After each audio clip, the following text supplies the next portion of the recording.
పట్టుదలతో చేస్తే సమరం తప్పకుండా నీదే, విజయం కష్టపడితే రాదా ఫలితం పదరా సోదరా.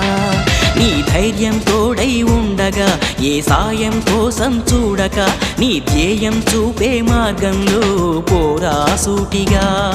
ఏ నాడు వెనకడుగేయక, ఏ అడుగు తడబడనీయక, నీ గమ్యం చేరేదాకా దూసుకుపోరా సోదరా. పట్టుదలతో చేస్తే సమరం తప్పకుండా నీదే, విజయం కష్టపడితే రాదా ఫలితం పదరా సోదరా.